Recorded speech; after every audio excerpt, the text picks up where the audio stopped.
M. Alpha Condé a déclenché une campagne de violence et d'intimidation dès le lendemain du scrutin contre le véritable vainqueur de cette élection et ses partisans pour faire passer son hold-up électoral.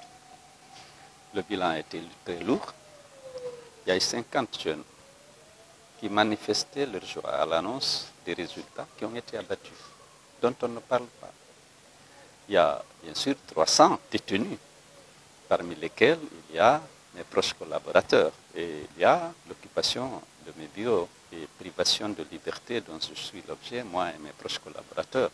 Tout cela, je le vis avec une frustration parce que c'est une injustice, mais c'est aussi un recul de la démocratie, de l'état de droit.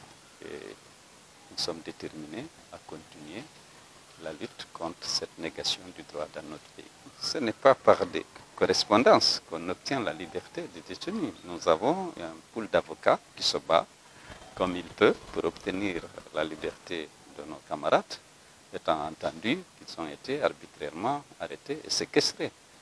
Ce n'est pas par un échange de courrier avec l'administration qui est à l'origine de ces arrestations qu'on peut régler le problème. Il faut d'abord dire que je me suis autoproclamé. J'ai publié les résultats issus des urnes.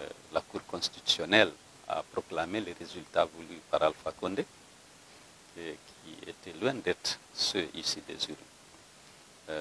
C'est une institution qui, comme vous le savez, est inféodée, et tout comme la CENI. Nous nous battons pour la vérité, pour défendre la vérité des urnes. Et à cet égard, nous avons le peuple avec nous, parce qu'il ne s'agit pas simplement de se battre pour la reconnaissance de notre victoire, il s'agit de se battre pour l'instauration d'une véritable démocratie dans notre pays et pour le droit du peuple de choisir ses dirigeants. Nous n'avons pas de relation politique. Il a participé à ces élections législatives. Moi, en tant que membre du FNDC, auquel je n'ai pas pris part, aujourd'hui, moi, je ne reconnais pas ce Parlement et tout ce qui est issu de ce Parlement. Donc, on n'a pas de relation. L'opposition, c'est le combat contre la gouvernance qui est actuellement mené. Aujourd'hui, il y a des politiques, il y a des pratiques qui sont le fait du gouvernement, qui sont contraires aux principes, aux règles de la démocratie et de l'état de droit, et contre lesquelles nous nous battons. On est opposant par rapport au gouvernement. Lorsqu'on est d'accord avec la politique menée par le gouvernement, qu'on accepte de participer au gouvernement, à ce moment, on est de la mouvance. Il y a la charte des partis qui définit l'opposition et qui définit également la mouvance. Donc, à cet égard, nous restons dans l'opposition, opposés à la mauvaise gouvernance, opposés aux violations des règles et des principes de l'état de droit et de la démocratie. Nous ne sommes pas, à cet égard, isolés. On est isolés par rapport au peuple, contrairement à ce que se dit. Et à cet égard, vous avez suivi ma campagne et toute la ferveur populaire qu'elle a suscitée. Mais le peuple guinéen m'a toujours accordé et renouvelé sa confiance. En 2010, c'était là. J'ai pu totaliser 44% des suffrages exprimés contre 18% pour Alpha Condé. 10 ans après, j'ai pu réunir 53,84% des suffrages exprimés contre 39% pour M. Alpha Condé. Donc, je ne me sens pas isolé. Je sais que je porte le combat du peuple de Guinée qui aspire à un pays régi par les règles et les principes de la démocratie et de l'état de droit. L'IFDG se porte bien, hein, elle vient de le prouver, sa capacité de mobilisation s'est renforcée, son poids électoral s'est renforcé, les gens sont déterminés, nous continuerons de mener le combat qui correspond à celui justement voulu par le peuple de Guinée qui, comme je l'ai dit, aspire à plus de démocratie, aspire à plus de bien-être, aspire à plus d'état de droit et l'IFDG sera naturellement devant dans la lutte pour le triomphe de ses valeurs.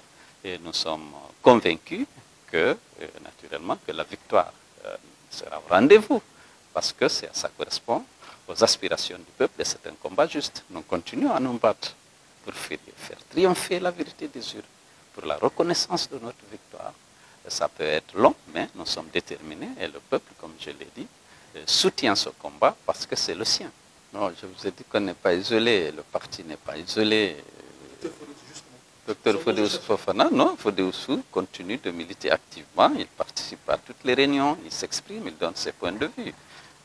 Bon, peut-être qu'il est moins présent dans la presse, peut-être, mais il n'y a pas, ce n'est pas un signe ni d'un découragement, ni d'abandon de la lutte. Il est toujours déterminé, je le rencontre tous les jours, je sais qu'il est aussi toujours plus déterminé, plus engagé dans la lutte que nous menons pour le triomphe des valeurs que nous partageons.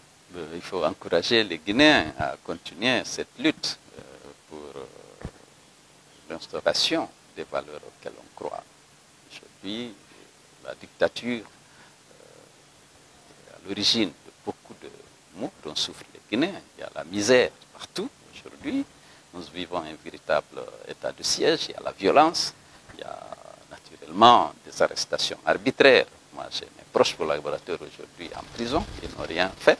On les accuse d'avoir fabriqué des armes de guerre, de détenir des armes de guerre. Tout le monde sait que c'est archi faux.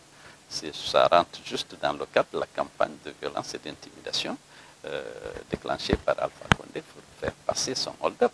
Mais ce hold-up ne passera pas parce que le peuple restera vigilant et mobilisé pour défendre ses droits. Merci.